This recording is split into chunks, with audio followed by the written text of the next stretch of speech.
My husband told me he was leaving for New York for a 2-year work assignment. Enjoy the new story. My husband of 7 years kissed me at the departure gate of Wilmington International Airport on a Sunday morning in April, told me he loved me, and walked towards security with a rolling suitcase and the olive green duffel bag I'd helped him pack the night before. He turned once, waved, mouthed the words again. "I love you." I waved back, tears running down my face, chin trembling, the whole performance. And it was a performance, because those tears were not sadness. They were 14 days of swallowed rage leaking out of me in the only way I could allow. I knew exactly where Mason Dunlap was going. I knew who was waiting for him in a 2-bedroom apartment on 5th Avenue in Park Slope, Brooklyn, with new throw pillows and a set of matching bath towels, and the $375,000 sitting in our joint savings account at Brunswick County Federal Credit Union had about 3 hours left before it disappeared from his reach forever. I'm Harper Pennington. I'm 33 years old. I work as a title examiner at Cape Fear Title and Escrow in Wilmington, North Carolina. And for the past 7 years, I believed I had a good marriage to a man named Mason Dunlap. Quiet, stable, maybe a little boring in that comfortable way marriages get when you've been together long enough to stop pretending you enjoy each other's taste in television. Mason was a project engineer, or so I thought, at Stanton and Murdoch, civil engineering. Good salary, predictable hours, the kind of job where you come home smelling like blueprint ink and complain about county permits over dinner. We bought our house on Bristow Lane in Leland 5 years ago, a 3-bedroom ranch with a screened-in porch and a magnolia tree in the front yard that drops leaves like it's getting paid by the pound. I found that house myself on Zillow, negotiated the asking price down $16,000, and handled every piece of closing paperwork personally. I do this for a living.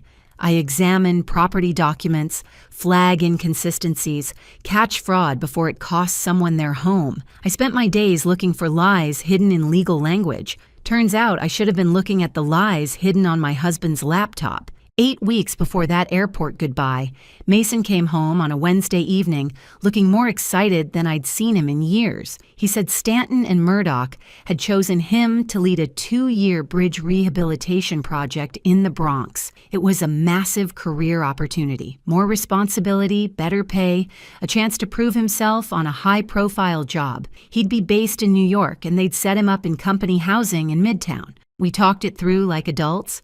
I'd stay in Leland, keep working, and we'd see each other once a month. It was temporary. 2 years would fly by. I cried that night. Real tears. That time. I believed every word. Then came the Tuesday that changed everything. 14 days before Mason's scheduled departure, he went out for what he called a going-away dinner with his team. I was home alone, craving comfort food, and I wanted to print a chicken pot pie recipe I'd saved on Pinterest. My phone was charging in the bedroom, so I grabbed Mason's laptop off the kitchen counter. It was open, just sleeping. I tapped the trackpad. I was looking for a chicken pot pie recipe. What I got was the recipe for the end of my marriage. There was a minimized Chrome tab behind the browser window. I clicked it by accident. It was a street easy listing for a 2-bedroom apartment on 5th Avenue in Park Slope, Brooklyn. Hardwood floors, exposed brick, $3,400 a month. The move-in date was April 14th, the exact date Mason was supposed to leave for his assignment. My hands were already cold when I noticed the second tab, an open Gmail window, an email from someone named Cleo Marchetti. The subject line had a heart emoji, and the body of that email talked about our new place, the West Elm couch they'd picked out together, and how she, Cleo, could not wait to wake up next to him every single morning. I sat at that kitchen table for probably 4 minutes without moving, the laptop screen glowing in the dim kitchen, the pot pie recipe completely forgotten. My husband was not going to New York for work. He was going to New York to move in with another woman, and he'd looked me in the eyes over dinner, held my hand, and told me it was a career opportunity. Here's what I didn't do. I didn't scream. I didn't call him. I didn't throw anything. I work with documents. I examine evidence for a living. And every instinct I had told me the same thing. The person who has the paperwork wins. The person who reacts first loses leverage. I screenshotted everything. The Street Easy listing, the email, the Gmail account showing the sender's full name. I sent it all to my work email. Then I closed the tabs, put the laptop back exactly where it was, and opened Pinterest on my phone. I even printed the pot pie recipe, made it the next night, served it to Mason with a smile. Best pot pie I ever made. He said it was delicious. Over the next 14 days, I became someone I didn't recognize. I found Cleo Marchetti's Instagram, public, because of course it was. Photos with Mason going back 14 months, restaurants, weekend getaways, selfies on a rooftop somewhere with the Manhattan skyline behind them. One photo from 6 months ago stopped me cold. Cleo wearing a gold pendant I'd never seen. Caption reading, "Someone spoils me." I could see enough of the pendant to know it wasn't cheap. I mapped Mason's work trips against Cleo's posted locations. Charlotte in September, Cold Spring in November. They matched like puzzle pieces. I told no one, except Tess Calloway, my best friend and co-worker at Cape Fear Title. And even Tess got the minimum. I sat across from her in the break room and said, "I need you to trust me for about 2 weeks and not ask questions." Tess looked at me, looked at my face, and said, "Whatever you need." That's the kind of friend she is. Meanwhile, I opened a personal savings account at the credit union. I researched divorce attorneys. I read everything I could about North Carolina equitable distribution laws. I prepared, and then came the airport. I drove Mason to Wilmington International that Sunday morning, helped him load his bags, hugged him in the terminal, smelled his cologne, the Armani I'd bought him for our 5th anniversary, now permanently associated with someone who wasn't me. He squeezed my hand and told me 2 years would be over before we knew it. I nodded, cried, waved, watched him disappear past the TSA checkpoint. Then I walked to the parking lot, got in my car, and drove straight to Brunswick County Federal Credit Union. I didn't go home first. Home could wait. This couldn't. I walked into the branch on Midtown Drive, sat down with a banker I'd worked with before, a woman named Patricia who always kept butterscotch candies on her desk, and transferred $375,000 from our joint savings account into my new personal account. Every cent. Patricia processed it without blinking. I was a joint account holder. It was my legal right. Then the whole thing took 20 minutes. 20 minutes to move 7 years of savings and my grandmother's entire legacy. That money, $258,000 of it, came from my grandmother, Irene Pennington. She died 3 years ago and left it to me.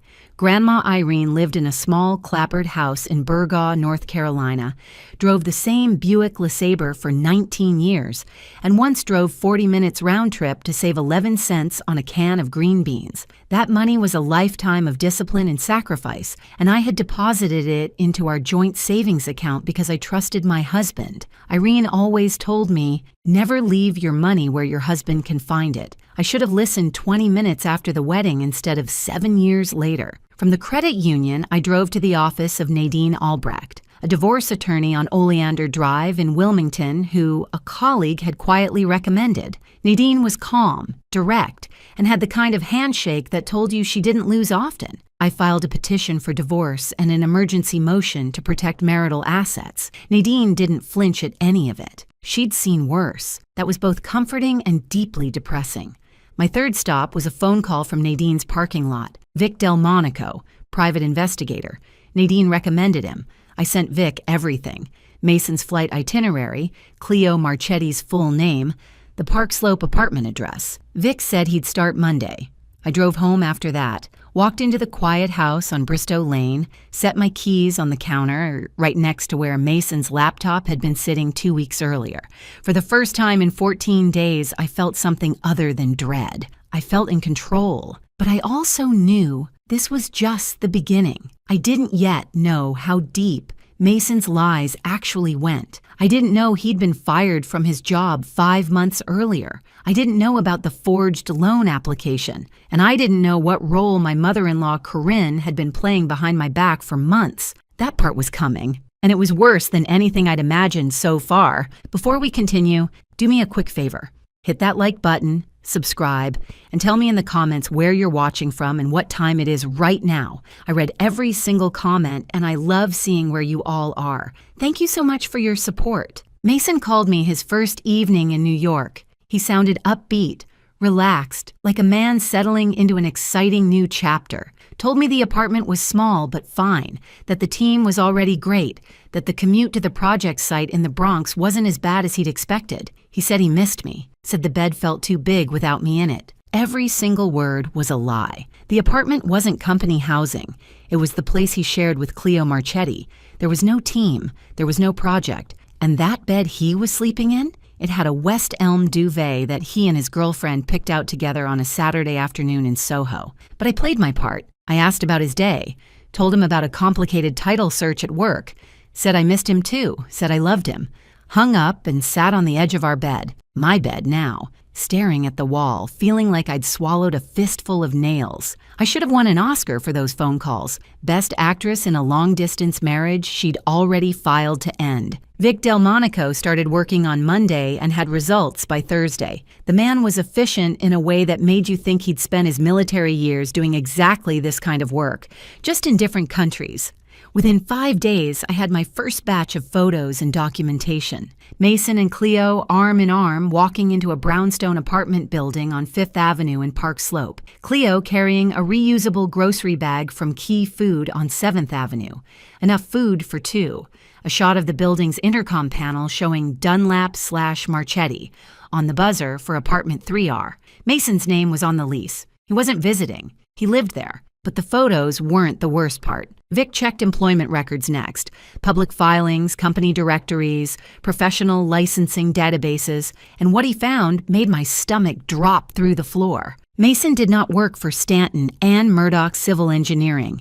His name wasn't in the company directory.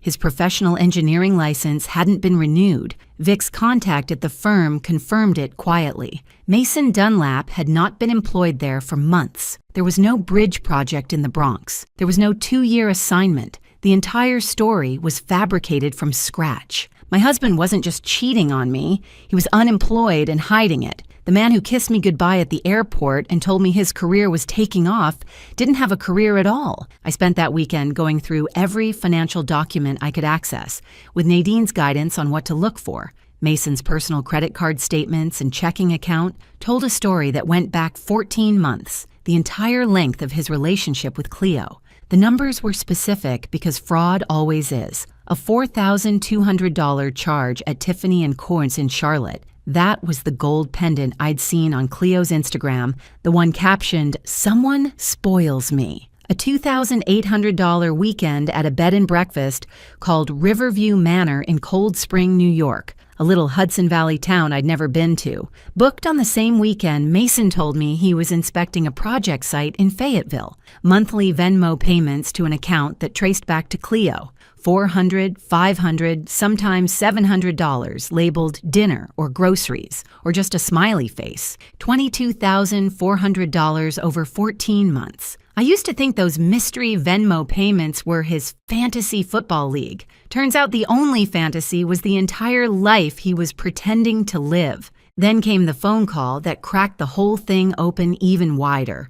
Week 3, a Wednesday afternoon. I was at work when my cell rang. A Wilmington area code I didn't recognize. The voice on the other end introduced himself as Christian Ainsley, a project director at Stanton and Murdoch. He was looking for Mason. The company needed a laptop and a set of project binders returned. They'd been trying to reach Mason for months, and his phone went straight to voicemail. I kept my voice steady. Told Christian I thought Mason was in New York on an assignment for the firm. There was a pause, a long one. Then Christian said, very carefully, that there was no New York assignment. Mason had been terminated from Stanton and Murdoch 5 months ago. The reason, and Christian was clearly choosing his words, involved discrepancies in expense documentation. He assumed Mason had found work elsewhere. I thanked him, hung up, sat at my desk for a full minute without blinking. 5 months. Mason had pretended to go to work every single day for 5 months. That's over 100 mornings of putting on a button-down shirt,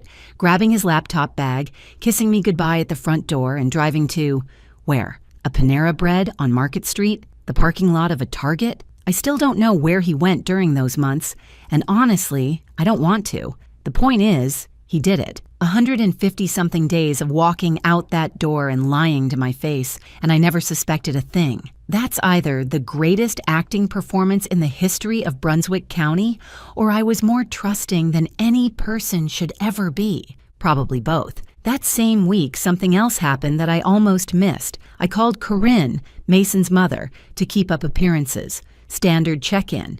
I mentioned Mason was settling in fine, that he seemed busy with work. Corinne was unusually warm, chatty, almost cheerful, and then she said something that stopped me mid-sentence. Oh, good. Is he near that big park? He always did love being around green spaces. I hadn't mentioned any park.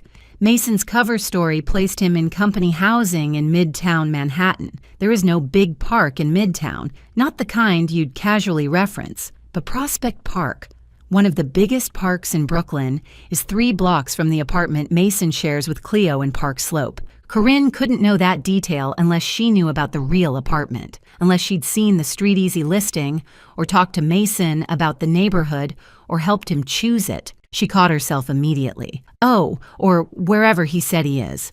I always get these things mixed up. But the damage was done. You don't accidentally reference the specific geography of a neighborhood you've never heard of. Being betrayed by a husband, that's a kind of pain I was learning to carry. But finding out that his mother knew, that Corinne Dunlap, who'd sat across from me at Thanksgiving dinner 6 months ago and asked me to pass the cranberry sauce, had been helping her son plan his escape to another woman's apartment, that was a wound in a place I didn't know I had. I didn't say anything. I filed it away, same as everything else. The evidence was building, and I wasn't done collecting it yet. That Friday night, I broke. Tess came over with a bottle of Pinot Grigio and a bag of takeout from the Thai place on College Road. I sat at the kitchen table and told her everything, all of it. The laptop, the emails, Cleo, the fake job, Christian Ainsley's phone call, Corinne's slip, the PI reports, the money I'd already moved. Tess listened without interrupting, which, if you know Tess, is a miracle in itself. When I finished, she set down her wine glass and looked at me with the expression of a woman who'd survived her own divorce 18 months earlier and had 0 patience left for unfaithful husbands. "Let me get this straight," she said. "The man cannot parallel park his own truck, and you're telling me he ran a double life for 14 months? That's the most impressive thing he's ever done, and it's still pathetic." I laughed. It hurt, but I laughed. Sometimes your best friend's job isn't to make you feel better. It's to make you feel less alone. 2 days later, Vic sent me the first full report. A thick folder, printed, organized, tabbed. Photos, financial records, a complete timeline of Mason's double life laid out week by week. 14 months of deception, documented with the precision of a man who used to do this for the military. I was flipping through it at the kitchen table when Vic called. "Harper, there's one more thing," he said. I pulled county records. 4 months ago, somebody applied for a $150,000 home equity line of credit on your property on Bristow Lane. Both names are on the application, yours and Mason's. Did you sign anything like that? I had not. I had never signed any HELOC application. I had never discussed a HELOC with Mason. I had never even considered borrowing against our home, which meant Mason had forged my signature on a $150,000 loan application against the house I found, negotiated, and closed on myself. The affair was devastating. The unemployment lie was humiliating. But this was fraud, and it changed everything. The next morning, I went into Mason's home office, the room where he'd spent 5 months working from home after secretly being fired, and went through his filing cabinet. It was mostly junk, old tax returns, instruction manuals for appliances we didn't own anymore, a warranty card for a lawnmower we sold 2 years ago. But in the back of the bottom drawer, tucked inside a folder labeled Insurance, I found it. A denial letter from Southeast Coastal Bank dated 4 months earlier. Application for a home equity line of credit, $150,000. Property address, 14 Bristow Lane, Leland, North Carolina. Applicants Mason R. Dunlap and Harper E. Pennington. Both signatures at the bottom, except I'd never signed it. I pulled the letter out and looked at the signature. Then I looked at it again. 12 years of examining title documents has trained my eyes to notice things most people wouldn't. A slant that's slightly off, a letter formation that doesn't match, a stroke that hesitates where it shouldn't. Mason's forgery of my signature wasn't terrible, but it wasn't good either. He got the H in Harper wrong. The crossbar was too high, and the tail curved the wrong direction. It looked like a drunk flamingo trying to do calligraphy. The bank's verification team caught the discrepancy between this signature and the one they had on file from our mortgage closing, and they denied the application. That denial saved us $150,000 in debt that Mason would have used to fund his new life with Cleo. I called Nadine immediately. She was quiet for about 5 seconds after I described the letter. And if you know Nadine Albrecht, 5 seconds of silence means she's already 3 moves ahead. She told me this was a game changer. Forging a spouse's signature on a financial application isn't just grounds for an unfavorable divorce settlement, it's potentially criminal, bank fraud, document forgery. And more importantly for our case, it proved premeditation. Mason didn't wake up one day and decide to leave. He'd been planning to extract money from our life together for months, trying different methods. When the HELOC failed, he invented the fake work assignment as Plan B. When Plan B got him to New York, Plan C was to slowly drain the $375,000 in joint savings by calling me every few weeks with excuses about project expenses and equipment deposits, manipulating me into approving transfers myself. That was his strategy. And it wasn't stupid. It might have worked if I hadn't found that laptop 2 weeks too early. Here's what keeps me up at night sometimes: the timing. Mason was planning to start requesting money from the joint savings around month 2 or 3. Small amounts first, $5,000 here, $8,000 there, with plausible work-related reasons. He figured I'd trust him.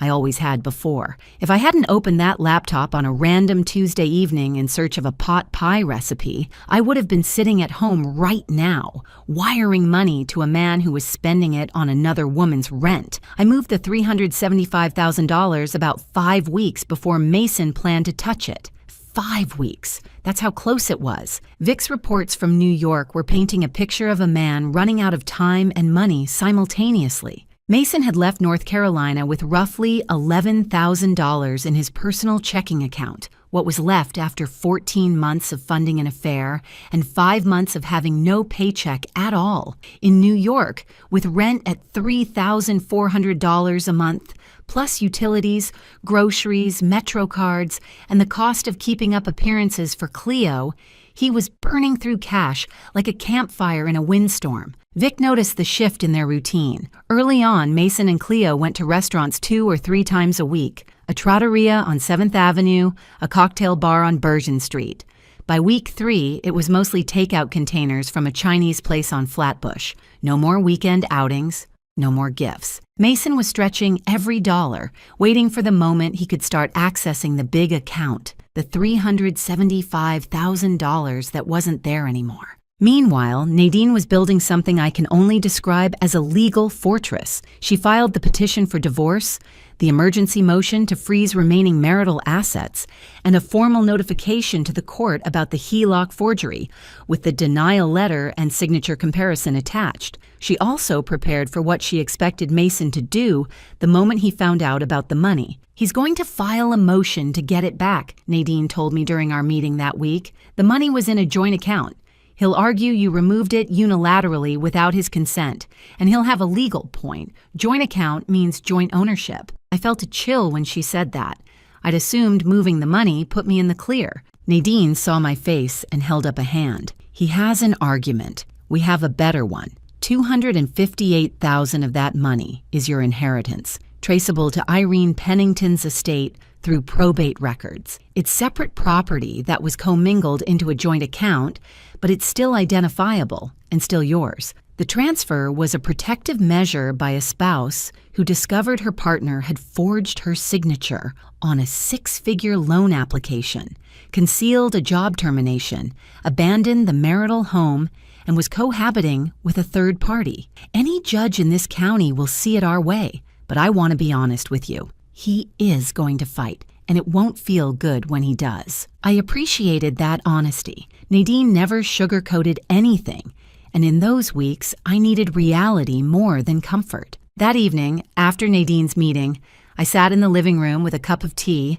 and looked at the framed photo of Grandma Irene on the bookshelf. It was taken at her kitchen table in Burgaw, North Carolina, the same table where she taught me to play gin rummy when I was 9. Irene Pennington lived in a 1,200-square-foot clapboard house with a vegetable garden and a screen door that never closed right. She drove the same champagne-colored Buick LeSabre for 19 years, rotated her tires religiously, and once drove 40 minutes to a Piggly Wiggly in Atkinson because their canned green beans were 11 cents cheaper than the Food Lion in Burgaw. That's who she was. Every dollar she saved was a brick in the foundation she left behind, and that $258,000, her entire life's discipline compressed into a number, was sitting safely in my personal account instead of funding Mason Dunlap's Brooklyn love nest. Grandma Irene would have had a few choice words for Mason, and none of them would have been printable on a church bulletin. The pieces were coming together. I had the PI documentation of the affair.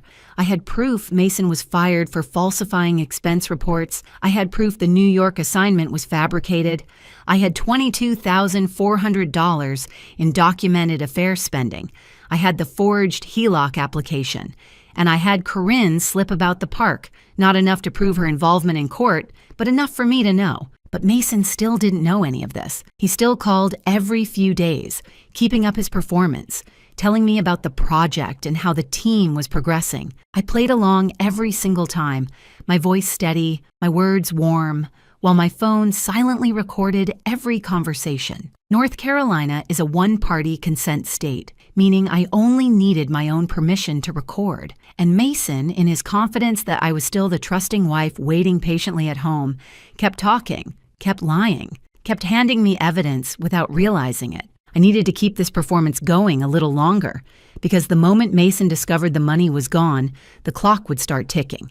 He'd panic, he'd make moves, he'd probably hire an attorney and fight back. And I wanted every single piece of evidence locked down, organized, and in Nadine's hands before that clock started. The question wasn't if he'd find out, it was when, and what he'd do when he did. I didn't have to wait long. By week 4, the phone calls from New York were getting shorter. Mason used to call every evening. Full conversations, 20 minutes, sometimes 30. By the end of the month, it was every 3 or 4 days, and the calls lasted maybe 8 minutes. He sounded distracted, rushed. The project was keeping him busy, he said. Big deadlines coming up. I played along, same as always. Asked about his day, told him about mine, said I loved him before hanging up. But the effort of pretending was wearing me down to the bone. Each phone call felt like swallowing glass and smiling while you did it. At this point, I was so good at faking a happy marriage that I started wondering if I missed my calling entirely.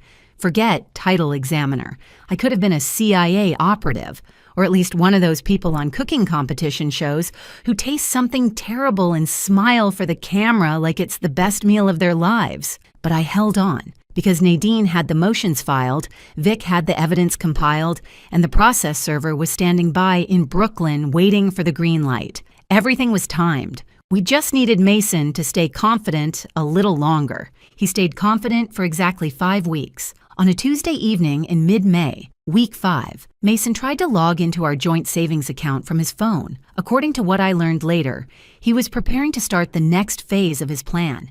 He needed money. His personal checking was down to about $3,000, and New York City does not care about your budget. He was going to call me that week with a story about needing $7,500 for equipment rental on the project, the first of what he planned to be a series of requests, each one a little bigger than the last, each one with a perfectly reasonable work-related excuse. He never got to make that call. He opened the banking app, tapped on the joint savings account, and saw a number he was not expecting. $0.00. Available balance. $0.00. He refreshed the page, refreshed it again, closed the app and reopened it, called the bank's customer service line. The representative confirmed what the screen was telling him. The funds had been transferred out by the joint account holder, Harper Pennington, 5 weeks earlier. The money had been gone since the day he left. He just never checked. Mason called me. I didn't answer. He called again, and again, and again. 17 missed calls in 2 hours. Then the texts started. Harper, what happened to the savings? Followed by, Harper, pick up the phone. Then, this isn't funny, call me back. 17 missed calls. That man hadn't called me 17 times in the last 7 years of our marriage combined. Not on my birthday, not on our anniversary, not even when he backed his truck into our mailbox and needed help filing the insurance claim, but threatened his access to $375,000. And suddenly, I'm the most important person on earth. I sat on the couch with a cup of chamomile tea, watched the notifications pile up on my screen, and didn't move. That evening, after the 17th missed call, I called Nadine. She'd had a process server on retainer in Brooklyn for 2 weeks, waiting for exactly this moment. He knows, I told her. Good, she said. We go tomorrow morning. The next morning, the server arrived at the apartment on 5th Avenue in Park Slope. Mason opened the door, probably expecting a DoorDash delivery.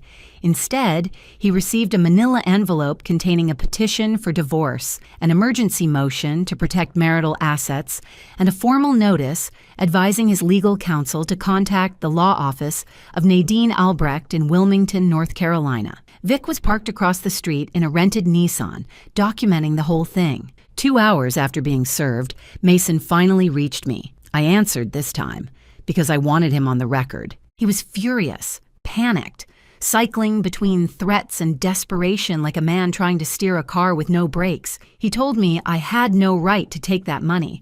I told him, calmly, that $258,000 of it was my inheritance, and the remainder was subject to equitable distribution under North Carolina law, and that he should speak with an attorney. That made him angrier. He said he was going to come back and sort this out, said I was overreacting, said this was not how adults handle things. I could feel the rage coming through the phone like heat from an open oven, and I let him talk, because he kept saying things he shouldn't have. He mentioned the apartment, my apartment that I'm paying for. He mentioned Cleo by name.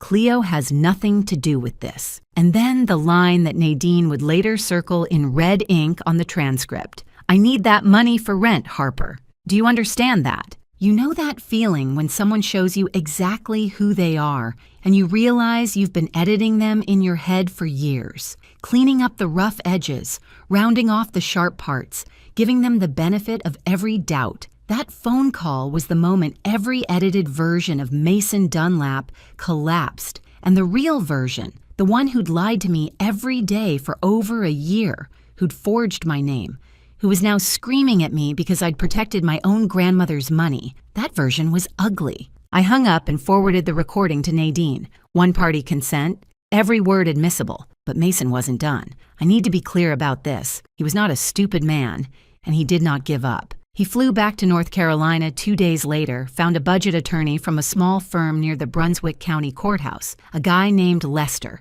something who handled mostly DUI cases and property disputes, and filed an emergency motion to compel me to return the $375,000 to a court-controlled escrow account.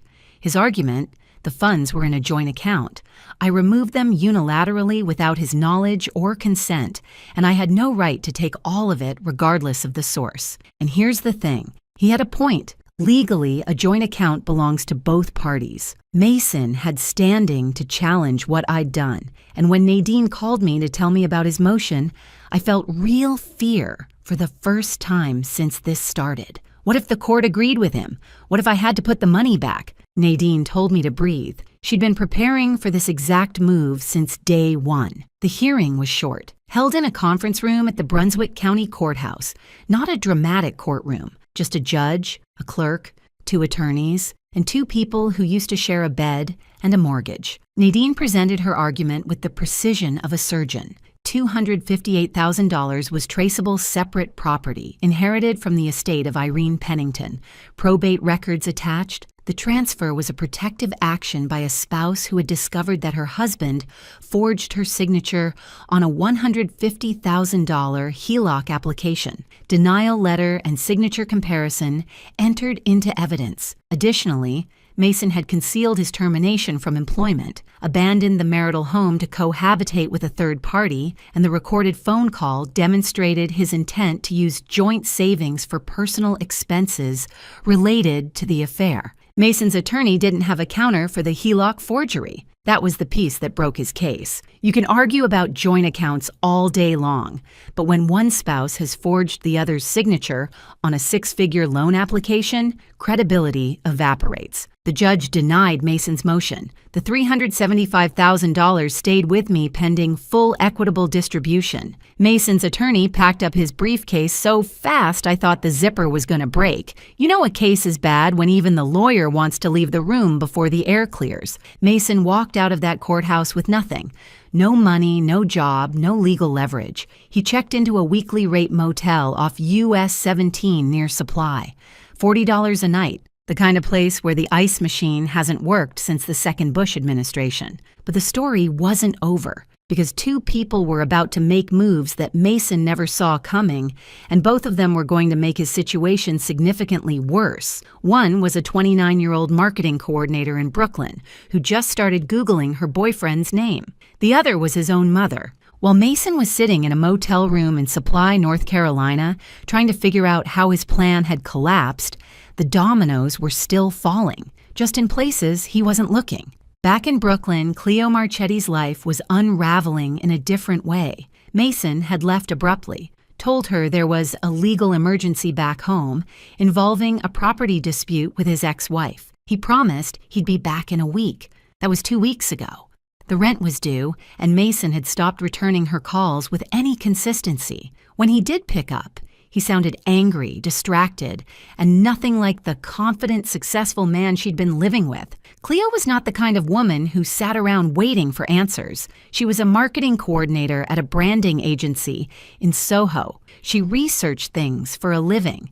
So one evening after work, alone in the apartment that suddenly felt very empty, she opened her laptop and typed Mason's full name into a search bar. What she found took less than 5 minutes. The North Carolina Public Records Portal, where marriage, divorce, and property records are searchable by anyone, showed a marriage certificate for Mason R. Dunlap and Harper E. Pennington, filed 7 years ago in Brunswick County.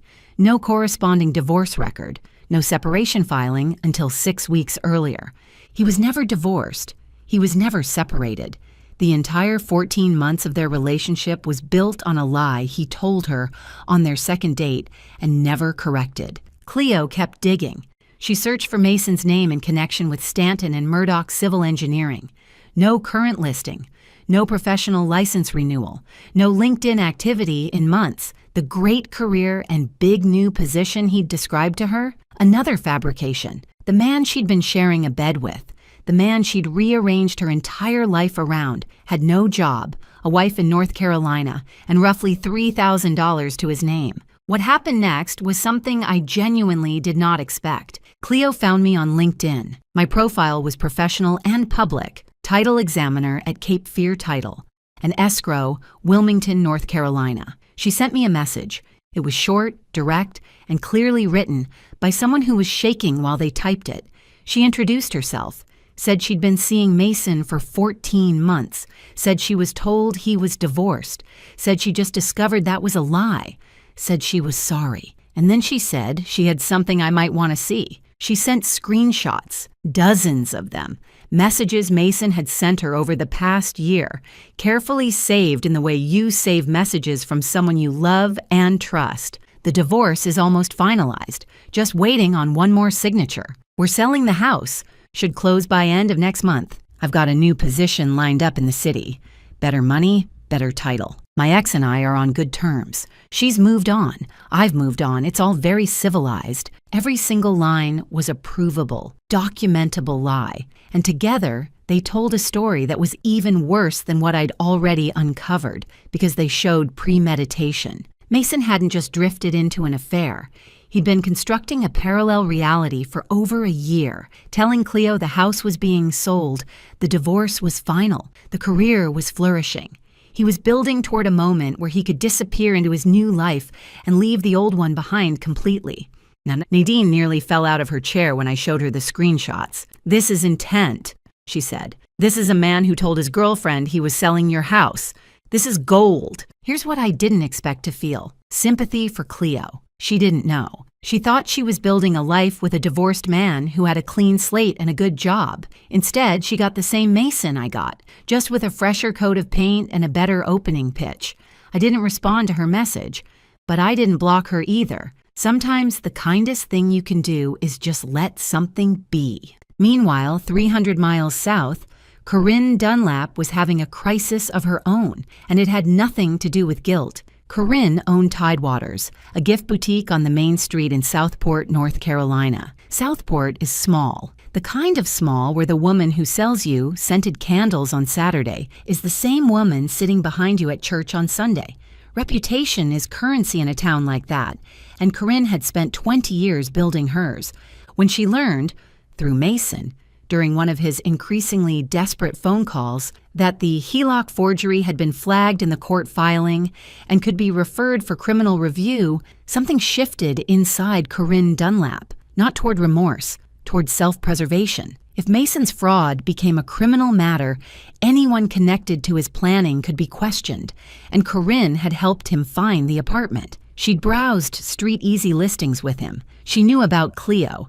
She knew the work assignment was a cover story. If that came out in a small town like Southport, her boutique, her social standing, her entire carefully maintained life would crumble. So Corinne did what Corinne does best. She protected herself. She called Nadine Albrecht's office, not to apologize, not to explain, to offer a written statement confirming what she knew, that Mason had told her he was moving to New York to live with another woman, that she had helped him search for apartments online, and that Mason had described his plan as getting settled first and figuring out the money situation later. She threw her own son under the bus, signed her name at the bottom, and walked away clean. Corinne Dunlap spent 7 years telling me my pot roast was too dry, and now she was serving her own son on a platter, medium rare, no seasoning, with a side of legal documentation. When Mason found out, when he called his mother begging for help, maybe a place to stay, maybe a loan,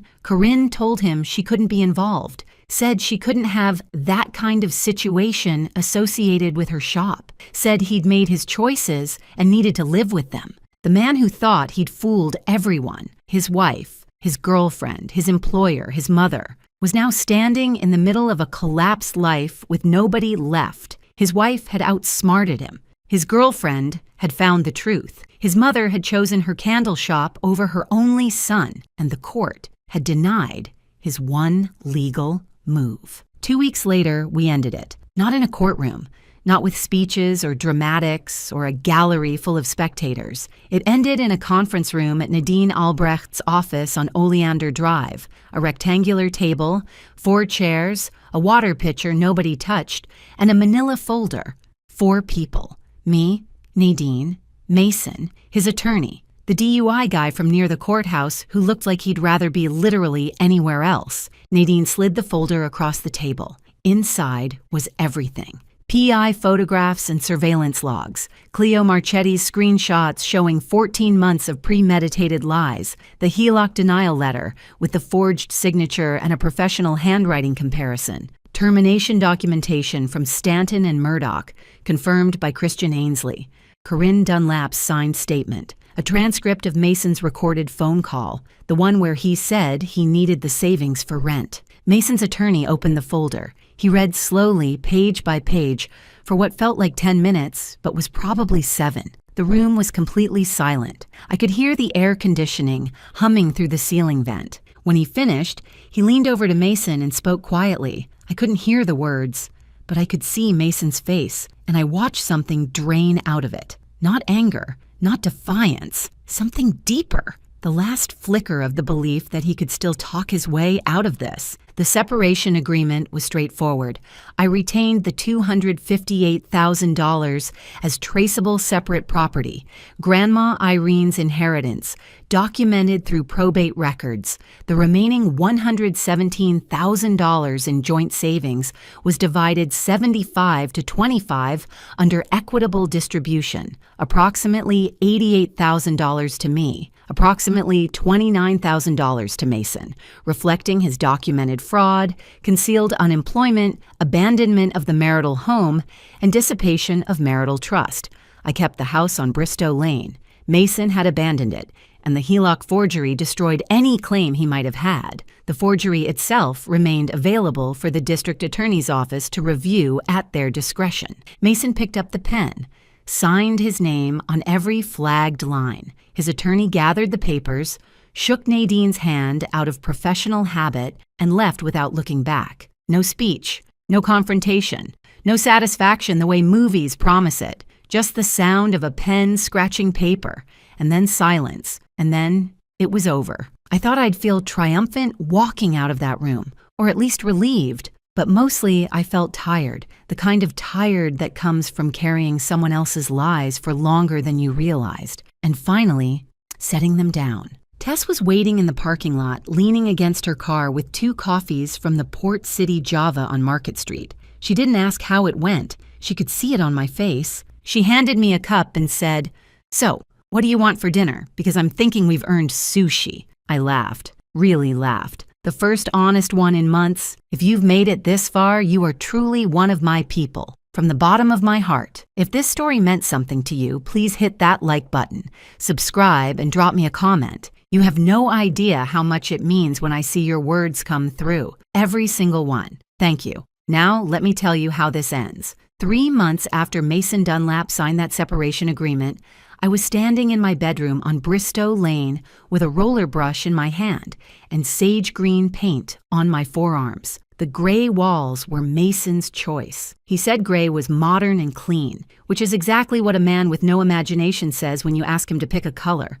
The sage green was mine. I picked it from a swatch at the Sherwin-Williams on Eastwood Road, and I painted every wall myself on a Saturday afternoon with the windows open and Fleetwood Mac playing loud enough for the neighbors to hear. The house looked different, felt different. Not because of the paint, because of what was missing. Mason's boots weren't by the back door. His jacket wasn't on the hook in the hallway. His laptop wasn't on the kitchen counter. Every trace of him was packed into 4 cardboard boxes in the garage. Waiting for him to arrange a pickup he kept postponing. I got a promotion at Cape Fear Title, Senior Title Examiner, a position my boss had been hinting at for a year but officially offered the week after the settlement. She told me she was impressed by how I'd handled everything. Professionally, she meant. But I think she also meant the other thing. The thing everyone at the office knew about but was too polite to mention directly. And I adopted a dog, a 3-legged beagle mix from the Brunswick County Animal Shelter, 4 years old, missing his front left leg from a car accident as a puppy, and absolutely fearless about everything except the vacuum cleaner. I named him Hank. Hank is missing a leg and still has more backbone than my ex-husband. He greets me at the door every single day when I come home from work, which is already a significant upgrade over the previous occupant of this house. I also started putting $200 a month into a separate brokerage account. Nothing fancy. Just an index fund, automatic transfers, the kind of boring financial habit that doesn't make anyone's heart race, but builds something real over time. Grandma Irene's rule, always pay yourself first. I should have started listening to that woman a lot sooner. The $258,000, Irene's money, sits in my account, untouched. The additional $88,000 from the settlement is there too. The house is mine, free from any claim, and the mortgage is manageable on my salary alone. For the first time in a long time, I know exactly where I stand. No surprises, no hidden accounts, no signatures I didn't write. As for Mason, I'll keep this brief because he doesn't deserve more of this story than he's already taken. He's living in a rental apartment in Charlotte, about 20 minutes south of here. The motel got too expensive, even at $40 a night. He has roughly $18,000 left from his share of the settlement after attorney fees. No job. Though I heard through the small-town grapevine that he applied for a project coordinator position at a construction firm in Myrtle Beach. The district attorney's office in Brunswick County opened a preliminary inquiry into the HELOC forgery. I don't know where that will lead, and frankly, it's not my problem anymore. Corinne still runs Tidewaters in Southport, still sells lavender sachets and monogrammed hand towels to tourists. She and Mason don't speak. The woman who helped him plan his escape to Brooklyn decided her candle shop was worth more than her relationship with her son. I'd feel sorry for Mason about that, except I don't. Cleo sent me one last message about a month after everything settled. It was short and sincere. She said she was sorry for her part in it, even though she didn't know. Said she hoped I was doing well. I read it, sat with it for a minute, and closed the app. I didn't respond, but I didn't block her. Some things don't need a reply to be understood. Last week, I was sitting at the kitchen table, the same table where I found Mason's laptop, the same table where I sat with Tess and a bottle of wine, the same table where I made 3 stops in one afternoon and changed the entire direction of my life. Hank was asleep on the floor next to my chair with his one front paw twitching in some dream I'll never know about. The windows were open. The magnolia tree was doing its thing, dropping leaves everywhere as usual. And I thought about the woman who stood in that airport terminal back in April, tears on her face, waving goodbye to a man who didn't deserve the wave. That woman was already fighting. She just hadn't let anyone see it yet. Thank you so much for spending this time with me. If you want another story that'll grab you from the very first sentence, one is already waiting on your screen. Just tap it, and I'll see you right there. Take care of yourselves. I mean that.